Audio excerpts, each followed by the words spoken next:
It is WPFW Jazz and Justice. This is the African Deep Thought Edition. Welcome back to the program. We say good afternoon, Ekason, and we are ready to have a great conversation. Right now, we are going to have a great show, and we have a number of folks on board. So I'd like to say greetings and Abibi Fahodie to the Kambon family. First, doctors Mama Mawia and Baba Kamal Kambon are joining us on the line. Greetings, Baba and Mama.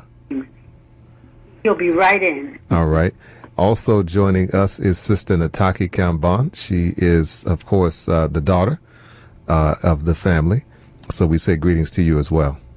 Abibi Fahodie. Abibi Fahodie. And we also extend that greeting, Abibi Fahodie, to our brother joining us from Ghana, who is the son in the family, Obadale Kambon. Greetings, Abibi Fahodie. Abibi Fahodie. Yes, and brother, let me start there because we've been saying this Abibi Fahodie, and to my knowledge, you're the first person I heard use that word, Abibi Fahodie. I don't know if you coined it. I want to say that you have, but I don't know for sure, so I'm going to ask you, what does it mean, and did you coin it, or you can maybe answer the second one first. Yeah, actually, there was a brother who I was at a summer program with, and he was asking me how to say Black Power, Black Liberation.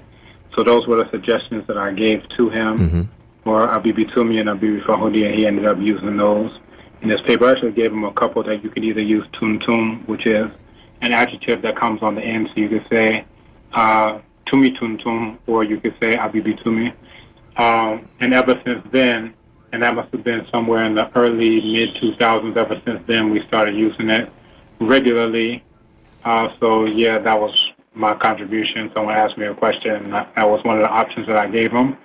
Now, in terms of how it breaks down, BB translates to black, and then Fahundie, Fa is take, Hun, body, and then Die in this context is to control.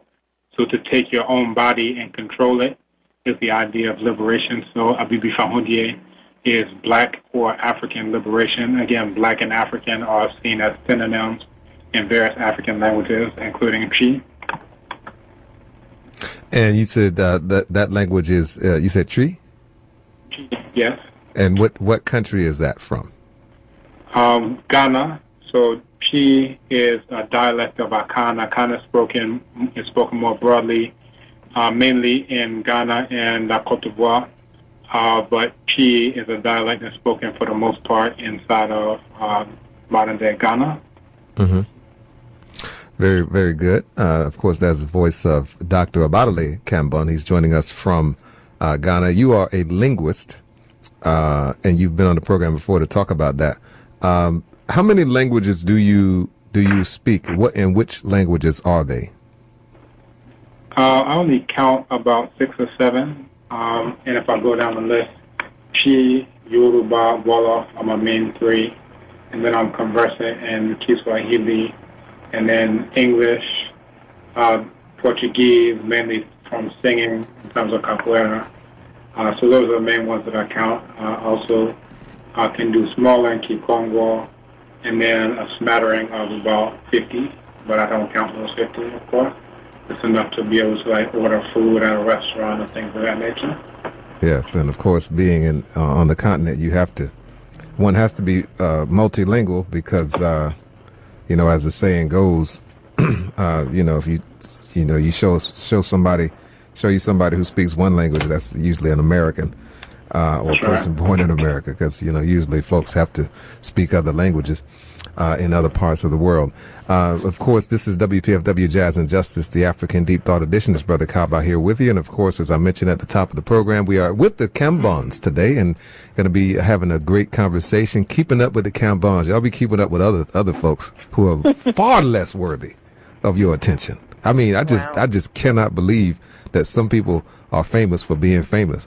and that not only, well, I can't believe it because this is America, but I'm just being, whatever. But it's just amazing. So these are some folks that you want to keep up with. You want to keep up with the Kambons, and they are joining us today on Jazz and Justice African Deep Thought. We have the whole family. We were talking before, and they were saying that they had never been interviewed all together at the same time. Well, we are very honored to have the distinction of not only having them interviewed for the first time, but also the second time all together. And we even added somebody to the mix as well, another member of the family. So, all right, so we're going to return back to the conversation now with the Kambons. We have our other esteemed elders on with us. Dr. Mawia Kambon is on with us today, along with Baba Dr. Kamal Kambon, as well as our sister Kala Kambon as well, joining us again from Ghana. She is the wife, the queen of Brother Obadele, Brother Dr. Obadele. And we also have our good sister Nataki Kambon as well. She is the coordinator of all things Kambon and other things as well. So if y'all need some assistance, she even generated a flyer today. She's like, "You ain't no flyer? What's wrong with you, brother?" And next thing I know, I had a flyer, and I'm like, "Wow, that's deep." I'm like slipping because I'm not up on the flyer game, but she hooked it up. She got it done. So if you need somebody to get something done, that's the sister to get in contact with. But Mama Mawia, Yes. you are a psychologist. Yes. I've noticed over my years, some of my favorite African scholars have been psychologists. People like, of course, if I know y'all listen, everybody knows I love Amos Wilson. He's like my favorite, one of my favorites of all time. But then I look at people like Dr. Asa Hilliard and many others as well. And then yourself as well, being a psychologist. Why do you think particularly African-centered psychologists are so influential and have such sway over a lot of people? Because I don't think I'm alone in my assessment of the psychologists in our community, and there are many others as well. Like Dr. Welsing was a psychiatrist, and we have Dr. Right up the street, Dr. Patricia Newton as well. I'm sorry I cut you off, but go ahead. I'm sorry. I'm not sure I can put myself in the same league as the ones you mentioned. I'll do it. But we are all participants in the Association of Black Psychologists, or Amos and Baba Asa's were their ancestors with us now. But we've had many esteemed, and it grew. The Association of Black Psychologists grew out of protest. We left the American Psychological Association, and they did that before I was a member in 1968. Some of our members understood that there's no way that white psychology could represent the needs and the minds of African people. Now, why not? Is it because that you're not the Skinner rat, or I mean, why did you all come to that conclusion? Well, we often are used as the rat, as some of our psychologists have even written about. But we clearly understood that they were this country, and psychologists also are very racist, and therefore everything that's written about us, all the studies written about us, the psychological tests that are normed are not normed, have not been normed with us in mind, and so it works against us.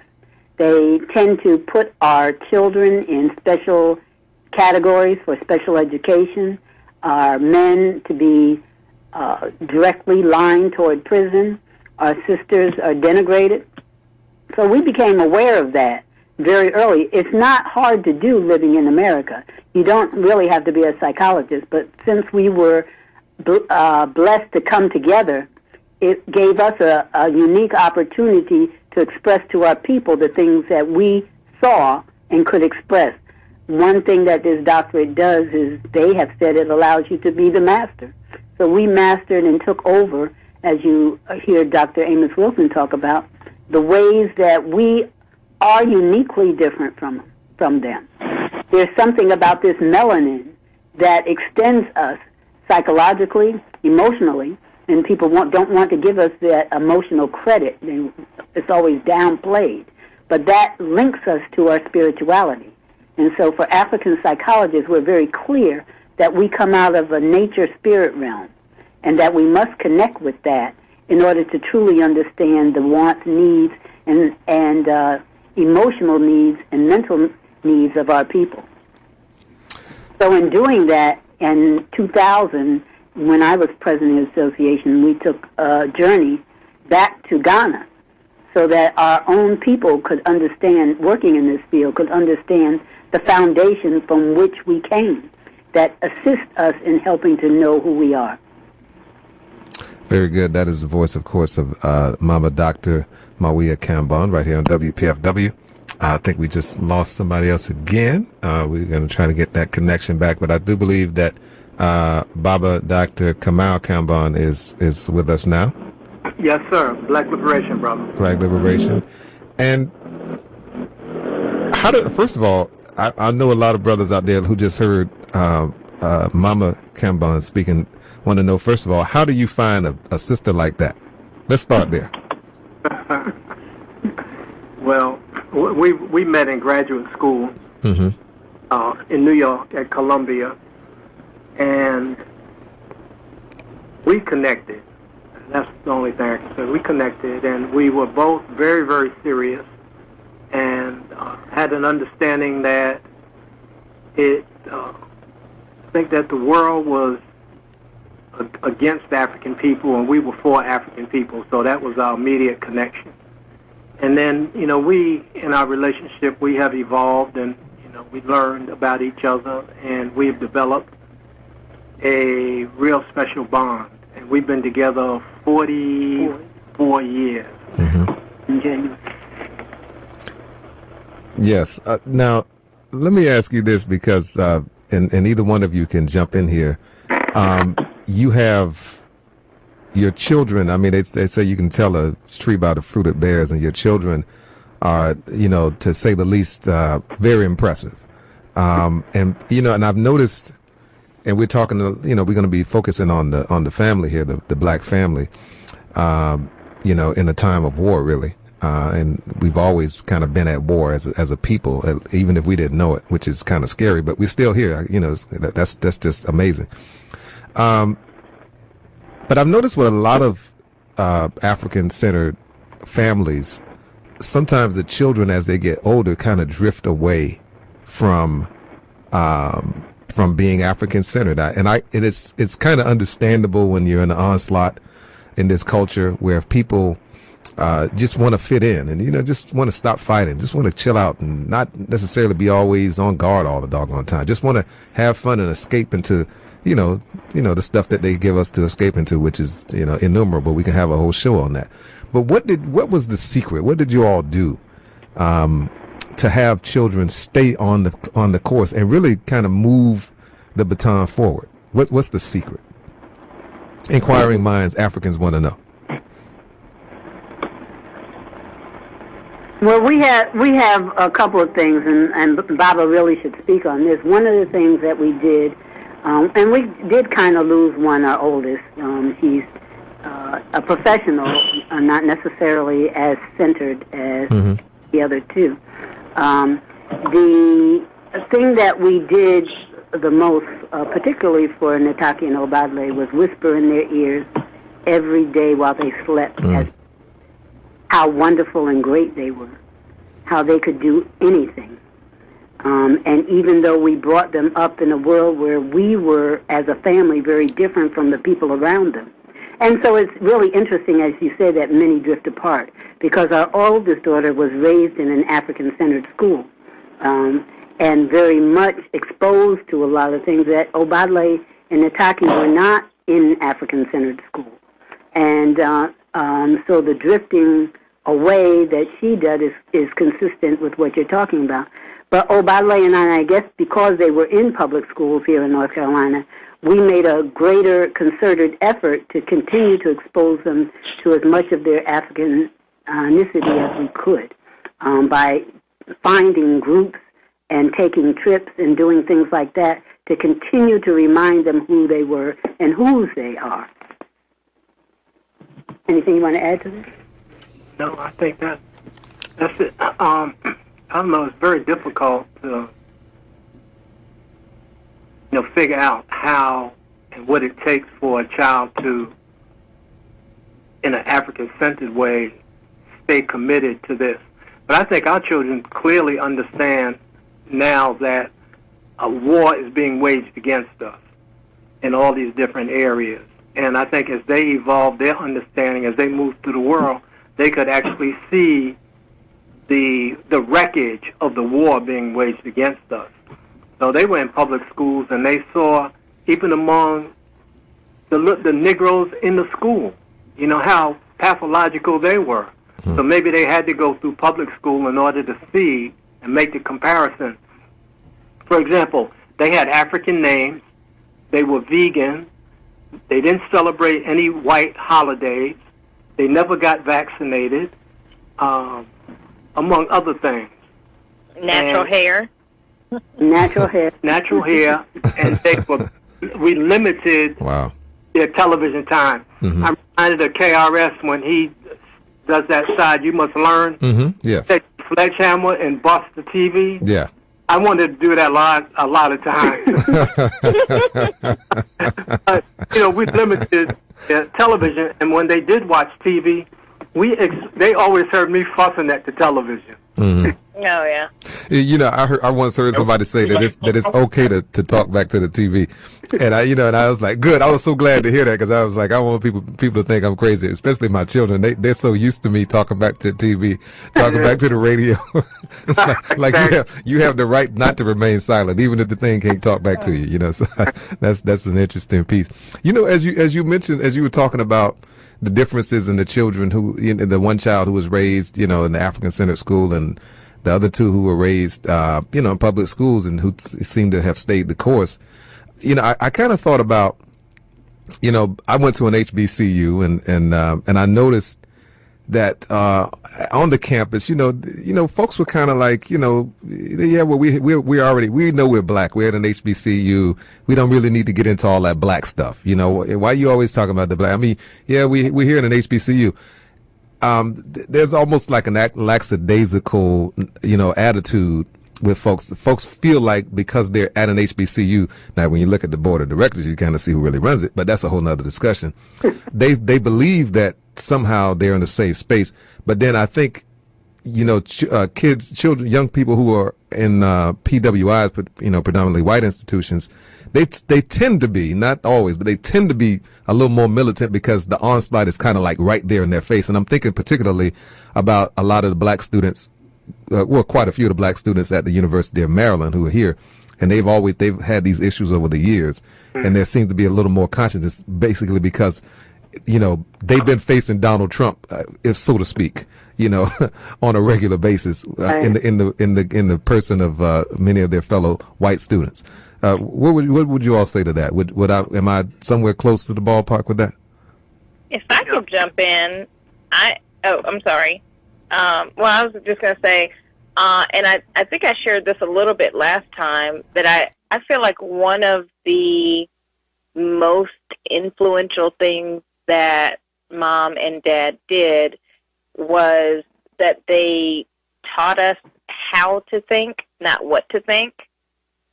And one thing that I have heard as a for lack of a better word, criticism sometimes from African-centered schools is that, yes, we do know that we want to be African-centered. Yes, we do know the kinds of things that we want our children to do and being given and all of these things. But what ends up happening is that instead of sharing the value of X, Y, and Z, and instead of sharing, like, this is why I am doing this as an adult or all these things, it's more preached at people. Mm-hmm. And for that reason, when people get old enough to make their own decisions, they, one, still don't know how to think and make their own decisions. And so the only thing they think is, well, let me just do the opposite of what you told me. Right. And Mom and Dad never really did that. And I want to clarify something I said last time where I was like, they gave us choices. We still followed rules in the house. I mean, that was very clear. But there were discussions around things.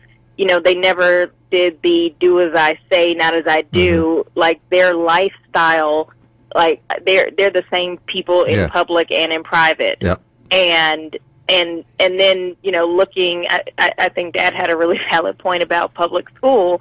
You know, some of the things that we got ridiculed for, you know, to some extent at school, when you looked at what some of the other children were going through with their parents and their parents' life choices, and then looking at our parents, it was like, well, I see you saying that this isn't good, but I also see what's happening as a result of those choices. Yeah. So, you know, it just, things more logically fell into place. We're talking with the Kambons. We're keeping up with the Kambons today, right here on WPFW. This is Jazz and Justice, the African Deep Thought Edition. It's Brother Kaba here with you every Monday from 3 to 5. We thank you so much for tuning in. We appreciate all of your support over the years now, moving into year 3. Wow. You know, quite frankly, we need to pass on this information to our youth. Let them know that we have a history, not just, of course, in this country where Voices That Change the World will chronicle, but, of course, on programs like this, they know that we have a story that is the oldest on the planet, because we are the oldest on the planet. Baba Askia knows, if you ask him the question, who is the original man? Well, we know who the original man and the original woman are. And of course, we are talking to a family that represents that, the Kambons, who are joining us right now on WPFW. Of course, as you make your way to the phone at 202-588-9739 or 800-222-9739 or WPFWFM.org. We are joining them again as they are with us, just talking a little bit about the family. And Nataki, you were saying how basically your parents are. I was asking the question of how to kind of help children be raised into adulthood and remain consistent, on the right side of the fence, so to speak. And Nataki, you chimed in and said that your parents were just consistent, that they practice a do as I do, and not just do as I say, but more so a do as I do approach. And I think that is always the best approach, especially in these times where there's so many alternatives and so many forces trying to pull them away. I was thinking about my father, my parents. As a boy, I kind of looked at my father still now. He gave up some stuff. And later on, he told me, he gave it up because he didn't want me to do some of the stuff that he was doing. He stopped smoking a few months before I was born. He stopped drinking, a little bit after that. But, I never saw him drink, though. And then by the time I was 7 or 8, he basically had a big bar, and he wanted to make sure he got rid of he drank it all first. And then once he finished drinking it, he said, okay, that's it, I'm done. And he was done. So he didn't want to waste all the liquor. He had a nice little setup in a little bar, a little nice little pretty little vials, and it looked like little genie bottles full of stuff. And to this day, I don't drink. I'm not a drinker. I probably only had maybe 1 or 2 beers in my life, and I didn't have the whole thing. I was very young. Tried it, didn't like it. I said, this was disgusting. Why should you drink this stuff? Oh, it's an acquired taste. That doesn't make any sense. Why should I acquire something that I don't like? We don't acquire a taste for string beans or, broccoli or okra. I still don't like okra, though. But that's a whole nother story. But, we don't. We have both of those in common. I don't drink alcohol, and I'm not I feel like we're going to lose our black card for saying we don't like okra, but. Well, I lose my black card from a lot of people. I've never smoked weed. I've never done any drugs. I don't even do any legal drugs. So it's, it's like, but it's all because of the example that I saw. And my dad is he's not a person that's going to preach either. He just kind of lives his life, and that's it. So anyway, we are talking with the Kambons today, right here on WPFW. About it later, do you want to add on to that? I was going to say that, my parents definitely agree with the idea of, them just living their lives, and us seeing that, there's the expression that more is caught than is taught. So if the person keeps saying, do this, do this, do this, and then with your eyes, you see them doing the opposite. And for me, growing up around the children of lots of quote-unquote conscious parents, one thing that I saw is that the children of conscious parents tend to be the craziest people you ever meet in your life, because they got to try harder to be insane than just regular folks. So somebody who was born in a project, if they get exposed to something positive, they're like, oh, wow, they're gung-ho, full speed ahead, let's do that. But the one who has been exposed to it, from young, they were all getting the definition of what it is to be black from the same movies, from the same TVs, from the same whatever. And that includes, you know, cussing and drinking and smoking and whatever else they put in front of us. So, you know, just saying all that to say, for my parents, that's why I always have and still do have more respect for them than just about any of the major speakers who you would talk about. Because, you know, being close up, you know, you could actually see what's going on after the person leaves the stage, after they give the keynote speech, you know, what's going on, how they're interacting with their children, how are their children behaving, you know, and those types of things. And then how are they themselves behaving? And just, you know, in terms of the point of, you know, raising children, like for us, I would say that as children, we, especially being in that public school environment, we got stupefied in the sense of not naturally stupid, but being taught to be stupid, small, little by little, over the years. And, you know, if I had anything to say, I would be like, I wish that my parents would have even been harder on us, you know, because we're children and we're stupid. Like, there were certain things that we would say, oh, I don't like this. And then they'd be like, okay, and then they'll, like, you know, try to cater to us. I'm like, and I look back in retrospect, I was like, that was stupid. He said, oh, we don't like this soup. And now I'm like, we're eating soup and it's healthy and all these things. But, you know, I really feel like my parents, and they're on the line, I'm saying it like third person, like but I feel like they were doing the absolute best that they could. And, you know, they understood the challenges and the hardships that we were going through growing up in the South in the 80s in an African center family. Well, wait a minute. I mean, just that alone. I mean, I'm from the South too, so I understand. You're in the South. You don't eat meat. You don't eat dairy. You don't eat, you know, all this other stuff. You don't drink sodas. We don't stand up for the national anthem. You don't stand up. You don't say the Pledge of Allegiance. Yeah. No. And you're in the South. And we don't go to church. 80s. Don't go to church. Oh my God. Oh, maybe they're God. Yeah, you do. Before it's cool to be African, right? Yeah. So nowadays, natural hair. I have, right? And I have brothers, you know, in college. They were like, "Oh, you were so lucky you grew up," and I was like, "Man, shoot, I had to fight." Right. I had to fight people, man.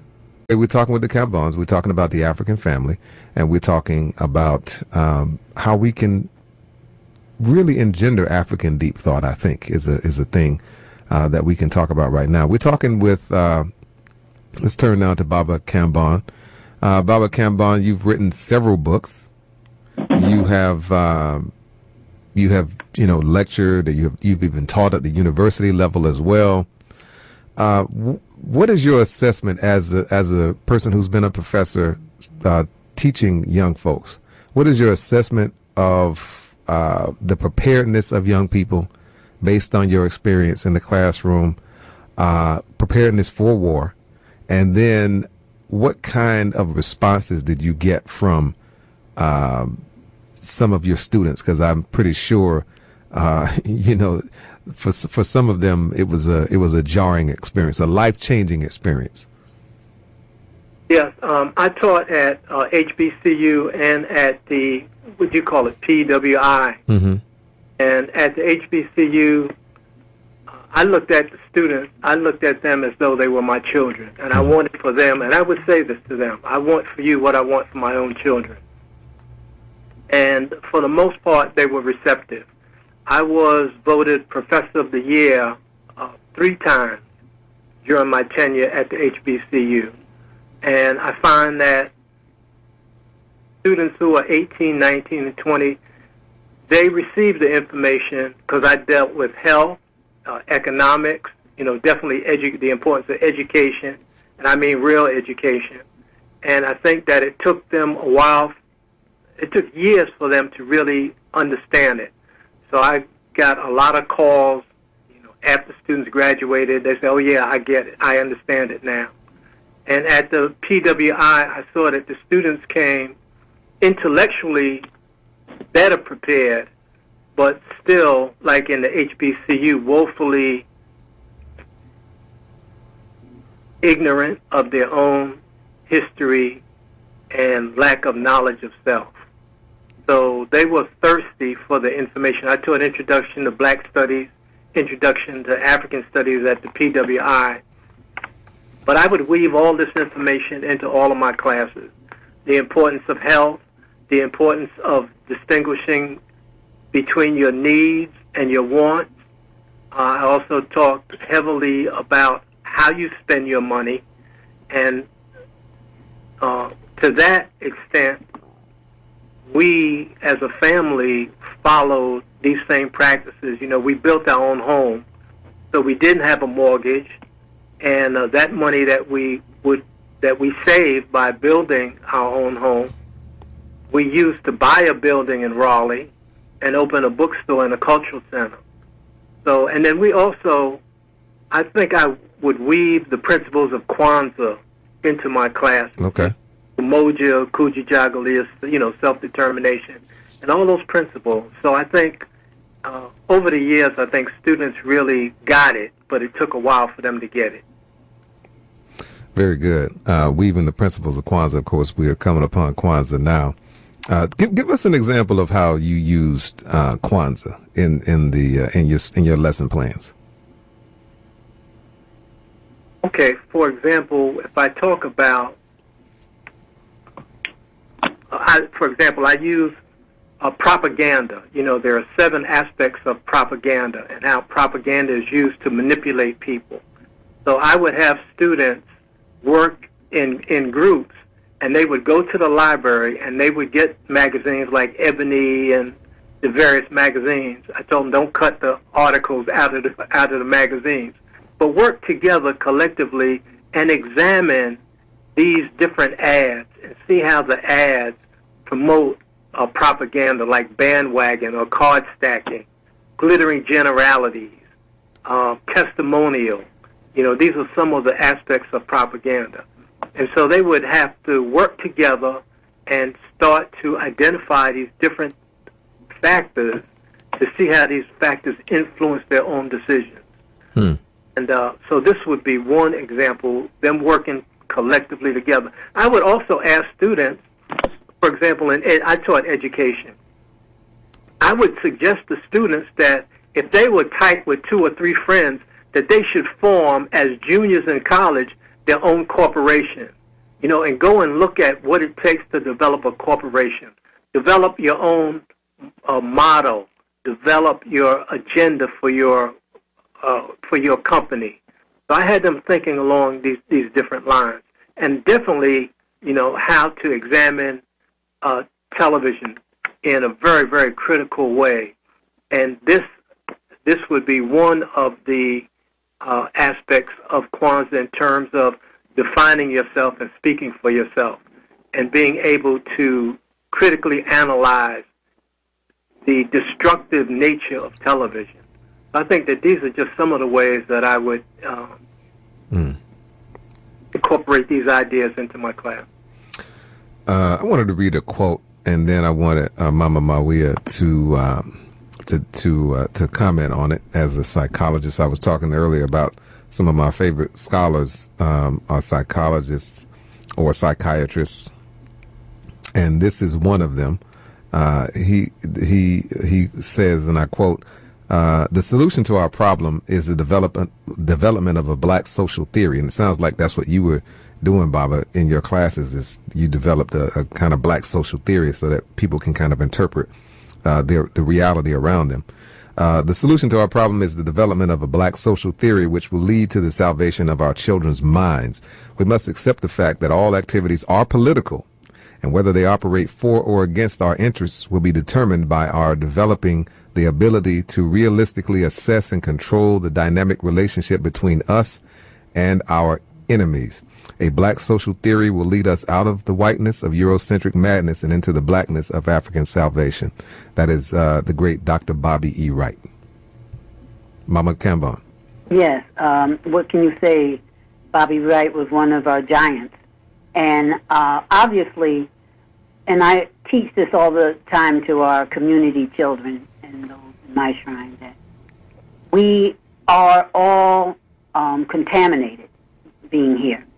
The kind of news that we're fed, the school education we have, is all a conditioning to get us to accept the way of life that supports our enemies rather than ourselves. And so it takes a lot to be able to break out of that hole.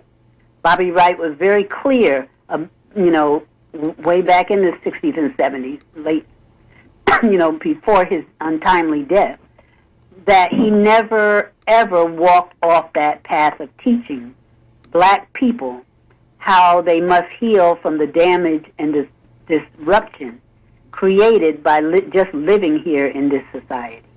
And so mentally we are programmed, all of us, and it takes a lot to understand that this is a war against our minds, that they are controlling our minds, all people's minds in this country, but particularly damaging to us because they are also programming other people to hate us, which gives them a bigger pool of their army bigger to come against us.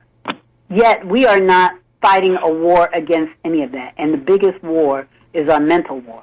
We have to control our minds to be able to think and be able to see so that we're able to move forward with a clear, conscious mind, understanding that there's a war against us, and what then do we do? How do we protect ourselves?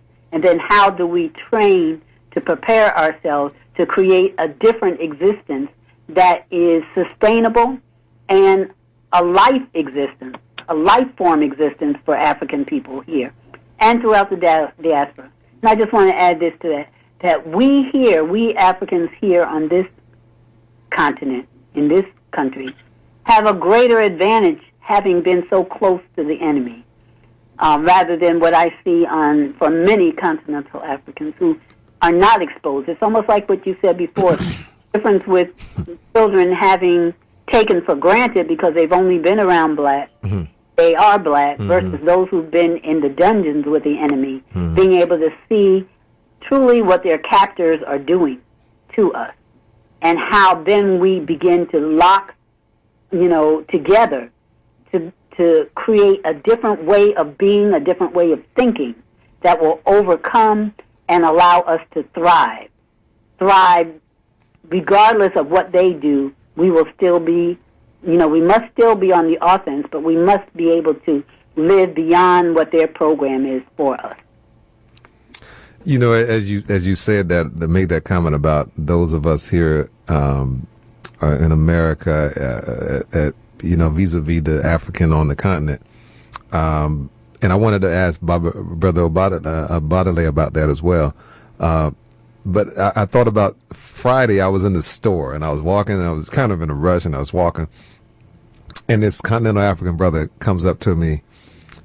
And he's like, I had a big Ankh necklace on. So he comes, he sees me, and he just stops and makes a beeline. I was like, oh, okay, I know what this is about. And so he's like, my brother, I said, how you doing, brother? He's like, yeah, brother, do you know God? I said, yeah. I'm like, yeah, I know God. Yeah, I know God.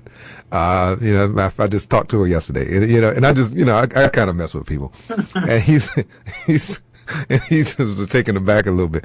And he said, well, this and that. So we had this conversation, and basically, it was a good and pleasant conversation. He's a brother from Cameroon. And I asked him what his name was, and he gave me some European name. I said, brother, what is your name? That's somebody else's name. What's your name? So we had to cut through all of that, and we did a little dance around that, and then he finally, I was like, no, brother, you talking about God? You got to tell me the truth now. You need to kind of tell me your name. So anyway, it was just an interesting conversation. But I just thought about that as you made that comment. Obadale, what is your take? You live in Africa. You've been over. You've traveled. What's your assessment of that in terms of the consciousness level of Africans? In the diaspora, as it compares to those who are on the continent.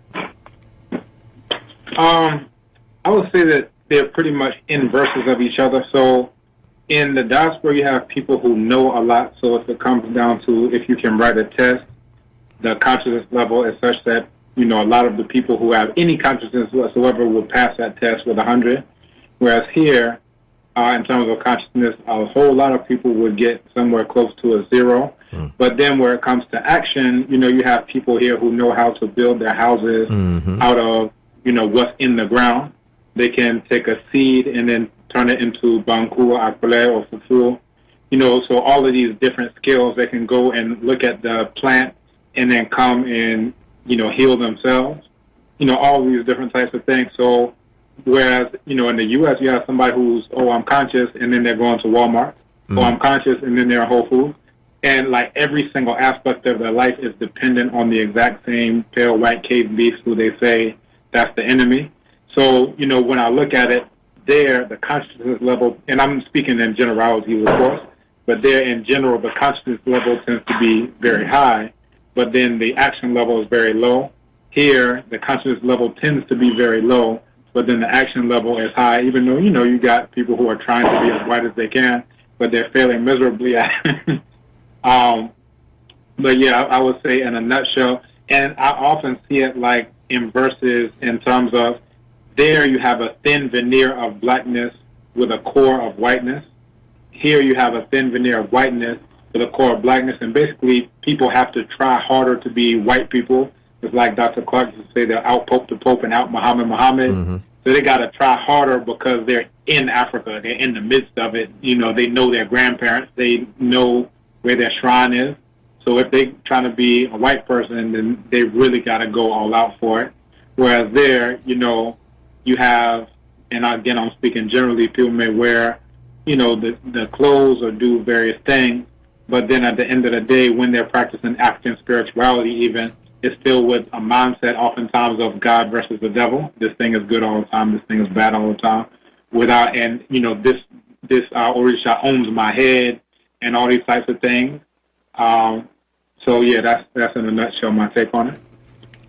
Very interesting. That is the voice of Brother Obadale Kambon right here on WPFW. It's Jazz and Justice, African Deep Thought, 202-588-9739 or 800-222-9739.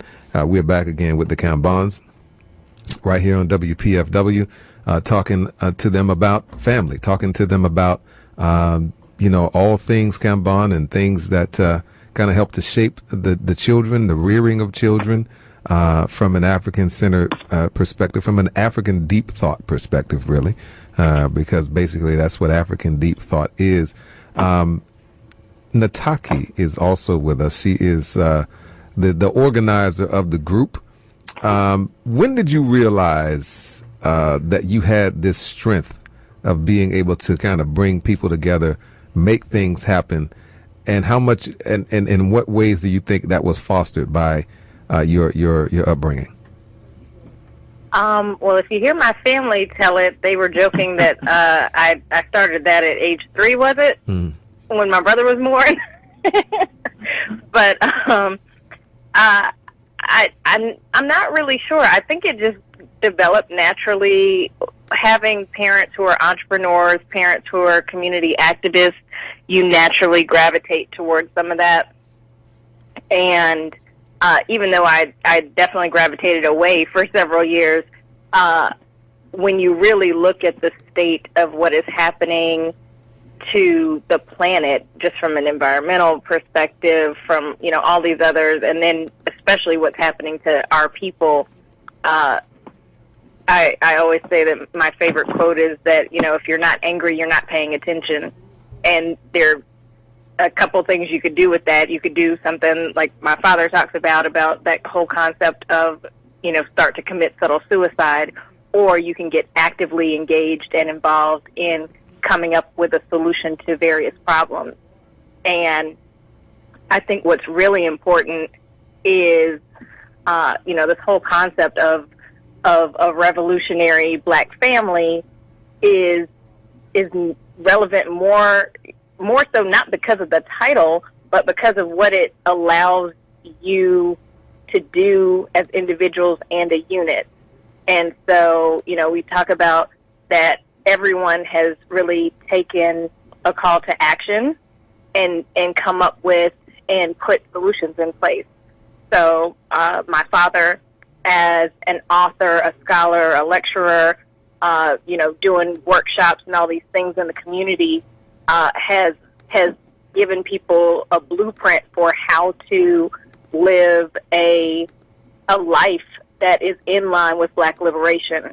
And, his website, Kambon.org, really gives that kind of insight. And we get messages from people all over the world who are like, you changed my life. My mother has done that through onipa.com, doing individual counseling and therapy, like the healing that we all need. We can't possibly be inundated with all of these images and knowledge about what's happening to us and then deny that we need spiritual and psychological healing in order to continue to do the work that we need to do, one, just to get through our daily lives, but then two, to help our people.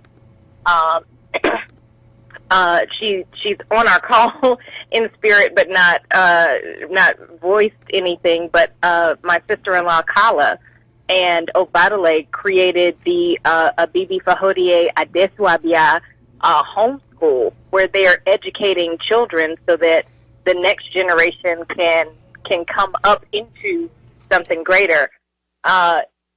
Obadale is the architect of, we keep talking about how we need to, not have this integration, this mindset, but Obadale created abibitumi.com, which is a Black social network, so that we can get off the digital plantation and really have places and forums where we can be our authentic African selves. And so abibitumi.com is that solution. And then he and Mom together, Mom started it they just celebrated 20 years of the Sankofa journey, taking Africans to Ghana on this incredibly deeply spiritual, cultural experience to really understand our individual selves and understand our place and our ability to control our own destiny. And, it's just an incredible experience. And, I literally was just talking to someone over the weekend who said they had been to Ghana before, but had not had, going and taking a tour is a lot different than going and having, a psychologist and an educator and historian, really place you in the context of history, past, present, and future. And so the Sankofa journey is there for that. And, I feel like my contribution through the Let's Buy Black 365 movement is about not so much focused on just, buying black for the sake of buying black, but understanding that, again, we can control our own destiny, we can control our own future, we can control a number of things just by controlling the politics of where and how we spend our money, and the recognition that we do have the power to divest from these companies that are really killing us and supporting our oppression and genocide. And so I think each member of the family has, in different ways, come up with, a solution or various solutions, and then, just seeing how they work together, to bring it back full circle to your question, everyone else in the family is very focused on doing the work, and professionally, I'm a business and management consultant, and my job is to help people, is to put systems around people to help them do their work better and reach more people as they're doing their work. And to that end, I did want to share a phone number. I know, people always ask, well, how can I get more information about the things that you're doing? And if I could, I wanted to share the number that people can text to get more information. Okay. Yeah. So this is a number you can text it. You can't call it, but you can text your name and your email address. Your name and your email address to the phone number 505-562-2365, and you'll get back some information on how you get plugged in to any and all of these solutions that are really created to help advance us as a people and advance us individually. And repeat that number again, because you're kind of fading in and out. It's 505-562-2365. and you can text your name and your email address to that number, and you will get an email back, a one-time email. We're not going to put you on any list, but we'll send you an email back so you can get connected to some of these resources that you can use for yourself and that you can share with others who you want to, be in line with a Black revolutionary lifestyle. And that is the voice of Sister Nataki Kambon right here on WPFW. We have the Kambons with us. We're not able to keep Kala on. I had called her a couple times, and she dropped a couple times, and then I haven't been able to reach her. Been trying to reach her in the background. So we would like to apologize. Yes. Yeah, I'd like to add, Kala has done a fabulous job. She decided, along with Obadale, to leave the U.S. and go to Ghana. She's from. Oh, wait a minute. So you say so you got a sister from the United States who decided to leave and go to Africa. Right. Wow. So I mean, it was wrenched out of the U.S.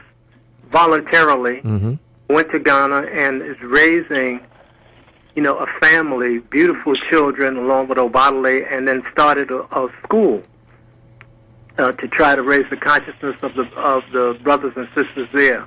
So I just really want to put that on the table, that Kala, in her own right, very conscious, has a master's degree from the University of Wisconsin, and speaks Yoruba, and is just a wonderful, wonderful African, and she's a critical part of our family. I just want to put that on the table so that everybody knows that she is wonderful, and I think she has a website where at least you can see some of the work that the babies are doing in the school. Speaking of a website, Obadale mentioned abibitumikasa.com. Let's talk a little bit about that and some of the things that you do there. We mentioned that you speak multiple languages. You also teach there. In addition to it being a social media site, you also teach there as well. So let's talk a little bit about that. Okay, no problem. So the site actually has a shortened URL, abibitumi.com. Okay. Then we also have the apps that are available. So if you just do a search for Abibitumi, you'll see the main app and then also the chat app on various platforms. So Abibitumi is 12 years old now, going on 13. Has gone through various iterations. And we've taught classes in Chi, Yoruba, Wolof, Medunecha, Kiswahili, Ga, Ewe, and we've had instructors such as my parents, Dr. Kamal Kambon, Dr. Maria Kambon have been on and they've taught classes. We've had Dr. Ranoko Rashidi, Mwalimu Burudi, just, a whole host of, scholars to deal with not only the language piece, but every aspect to deal with Abibitumi, which translates to Black Power. And the idea behind it is that, my mother is very much into the psychological side, the healing side, the spiritual side. My father is very much into the liberation side, the African liberation side. And really, they're just two sides of the same coin. So the idea is, how come we can't talk about African liberation in African languages? So, that was the seed of the idea that, came out as Abibitumi. So, we definitely encourage people to join. I quit interacting with any Black people or anybody on any white social network. So I quit Facebook back in 2011, quit WhatsApp a couple years ago, never was into Twitter, never ever been on Instagram or Snapchat. I don't even know what those sites even look like. But what we do is, we have our own. And I think about it in terms of Marcus Garvey, not on Marcus Garvey, where he could have said, all right, let's just use New York Times, because that's something that's already out there. Or let's use the White Star Line, because that's already out there. But he said, no, we have to create our own. So a lot of people like to give lip service to say, yeah, we need to create our own, we need to support our own. But then they're on the digital plantation 24/7. So what we're doing is it's not enough to just gripe about it. We have to give people, an alternative. What is ours, and how do we support what's ours? And keep calling, they say, Simba Simbi, which is hold up that which holds you up. And again, Simba Simbi, hold up that which holds you up. And that's what you all are asking people to do at WPFW. That's what we ask people to do at BB Toomey to support that which supports you. How did you get on this journey to learn all these languages? I mean, what was the spark? Dr. Khalid Muhammad was speaking at the Benue Cultural Center there in North Carolina. I had that exact thought. I said, this is profound what he's saying, but how come anytime we talk about black liberation, we have to do it in white languages? And he actually himself gave a speech about that. I think it's his last speech, where it's, humorous the way he lays it out. He's like, yeah, and then they say, come and give me my language, and give me my lights, and give me my earth, and we're flying in the air, we can't talk, we can't. And, but that was my thought. I was like, all right, what he's saying is profound, but how come anytime we talk about African liberation, we're talking about it in a white language?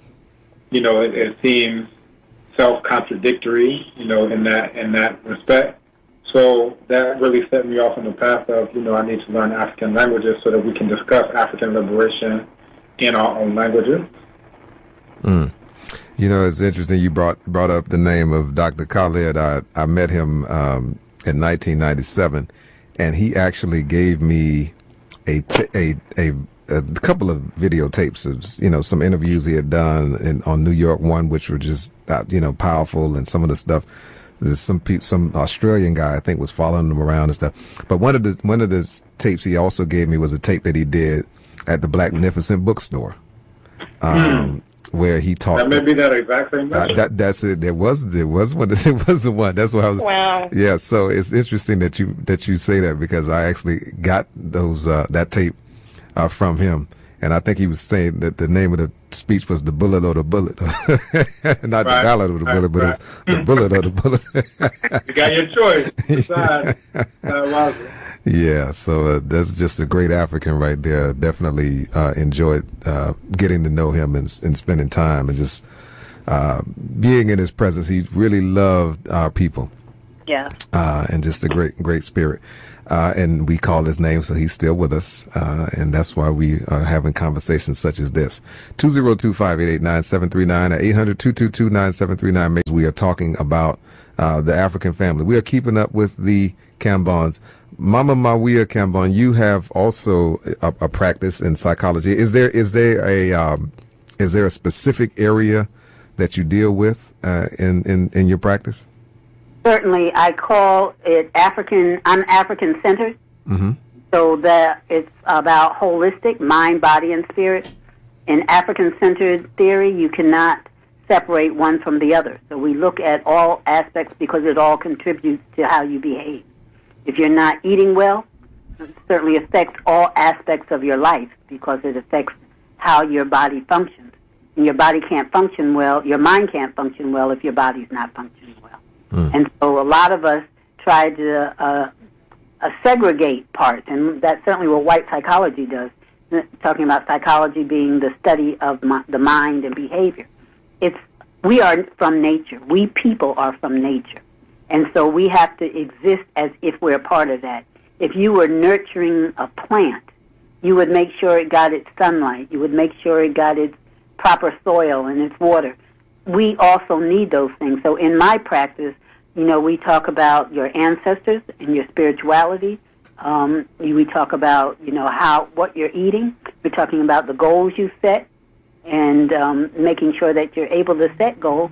And we try to ask why. Why is this happening to you at this time, rather than trying to determine a diagnosis, a European diagnosis for what you are. Now, did they teach you all of that stuff when you were in school, Mama? Absolutely not. So how did you pick all of those techniques up? Well, part of it is, you're born knowing things without knowing that you know them. And then I was guided to the Association of Black Psychologists, where I had the tutelage of Bobby Wright and Asa Hilliard and Kobe Kambon and Naeem Akbar and Wade Nobles and Zinker Warfield Kopic, and all of those, we were together. And so, initially, I talked about being present, but before that, in my younger years, I would just go just to be filled with the knowledge, and I don't want to leave out Amos Wilson, filled with the knowledge of these great human beings who somehow the spirit reach through so that they could share this knowledge with us. How dare I move in some other direction? My whole purpose, my whole moving to spirituality in terms of becoming initiated came as a result of me working through ABC and dealing with the issues there. And then there's a popular Okomfo in D.C., Nana Insia Apara. Yes. Yeah. Mm-hmm. So in dealing with trying to work through some of these issues that organizations have, even ABC, I went to her to see what it is that I could do. And that exposed me for the first time to spirituality in that sense. We had certainly participated with Nana Dinazulu in New York, a couple of his things, but I wasn't deeply into it. Mm-hmm. And through that, being able to use that in the practice. And so I do that now, that my practice as a psychologist is not separate from who I am as an Okomfo, for who I came to this earth to be. An Okomfo, a priest in the Akan tradition there out of Ghana. It's WPFW Jazz and Justice African Deep Thought Edition. It's Brother Kaba here. We are keeping up with the Kambons, and as you can see, there's a lot to keep up with. You're probably tired right now. I was in the gym this morning running, and, doing a little sprints. Sometimes you jog, and then you do the little alternate between the jog and the sprints. Right now, we're sprinting right now. We're not even alternating. We're not even jogging, not even walking. We're just sprinting. So it's a lot to keep up with. And we can do it because, we got it like that. 202-588 9739 or 800-222-9739. Let's go ahead and do this. Let's let our walk.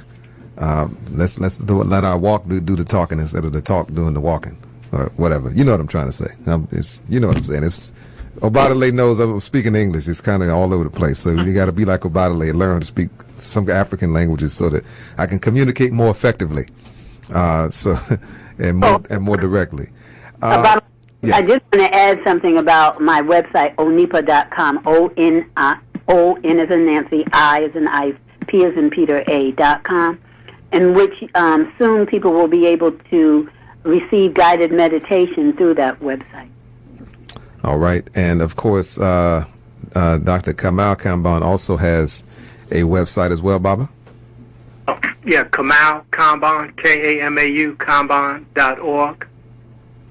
And I have e-books. I have about 15 or 16 e-books that are available, and I recommend The Declaration and The Last Black Man Standing. Those are the two beginner books that people should start with. Yeah.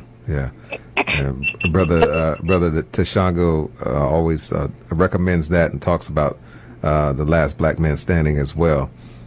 He's a big advocate of your works, and of course, he's one of those folks that is definitely walking and doing the work, doing his best work. So we appreciate him for what he does for our children and our community. We're talking with the Kambons right here on WPFW Jazz and Justice. This is African Deep Thought. What does Kambon mean?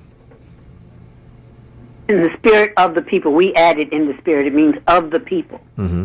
When we were, as Baba chose the name for us, and as we looked at the other names that we were claiming, we wanted to make sure that we stayed focused on our African people, so that everything we do is in the spirit of our people.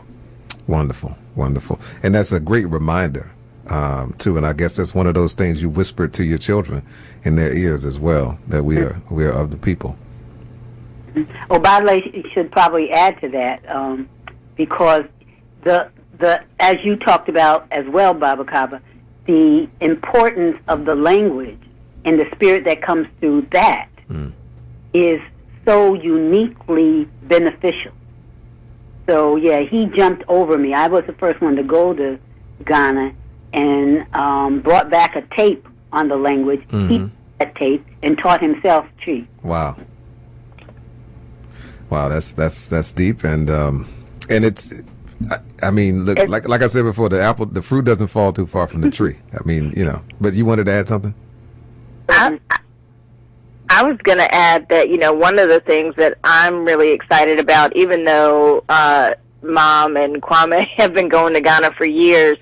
There was a video that went viral about a month ago, maybe a month or two ago, where Obadale was being interviewed about his experiences in Ghana and now being one of the repatriates who has dual citizenship, and it was juxtaposed to so many who have tried to move to Africa in general and Ghana specifically who failed because they don't understand the culture, they don't understand the history, they don't understand the language and politics and the way things get done. And they end up having to move back to the United States, and they lose money and all these different kinds of things. And he is now a part of an initiative called repatriatetoghana.com, where he and Kala and others who have successfully, moved to Ghana and are thriving in Ghana are showing people how to do it without the pitfalls and mistakes that they do, thinking that it's like a local move. And so, for those who got the number earlier, the text to join number, they'll get more information about that, because there's just been this huge groundswell of interest now for people who want to move but haven't really wanted to make the move because they don't feel like they know what to do, which is smart. And now there's this pathway through repatriatetoghana.com to do that.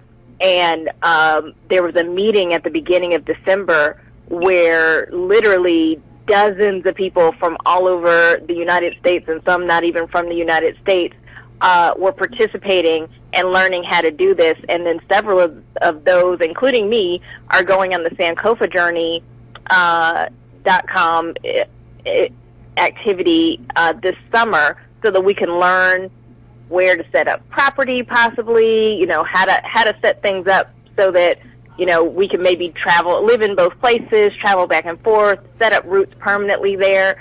And so, to keep in the theme of the keeping up with the Kambons, I like that title that you coined.